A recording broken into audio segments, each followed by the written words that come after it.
The defining images of the moments in time immediately following the attempted assassination attempt on the former president, Donald Trump, taken by a seasoned and awarded photojournalist who also has a local connection. The Associated Press photographer behind the image is also an alum to one of the local institutions of higher education here. Isabel Garcia reports.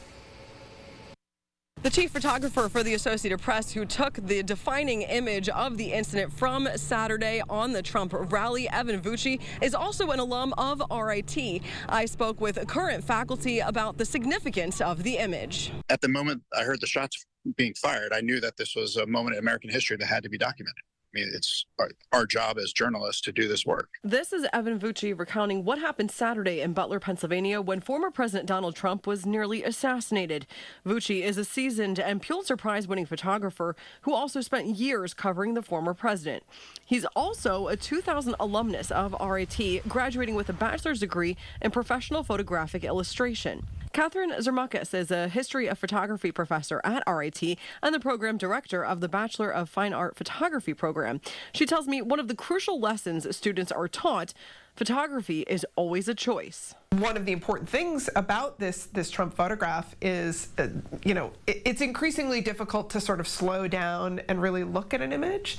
And I think, I'm glad for all the media attention to this image, because I think it's important that we kind of take it apart and look at the layers of what's going on in the image instead of just sort of reading it at face value. William Snyder is the current director of RIT's advertising and photography program and the former director of the photojournalism program. He spoke with us about the training the program provides, especially focusing on the storytelling behind the creation of an image and the practicing of physical skills needed to get in the right spot. He was cognizant in that moment of history being made.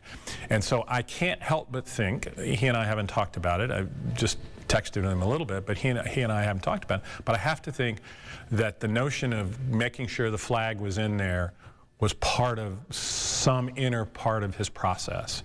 And then the rest of it all kind of comes together. Professor Snyder told me he did have a chance to text with Evan over the last couple days, saying that he's been bombarded with interview requests, but Evan told him that he's also still working. For now, reporting in Rochester, Isabel Garcia, News 8.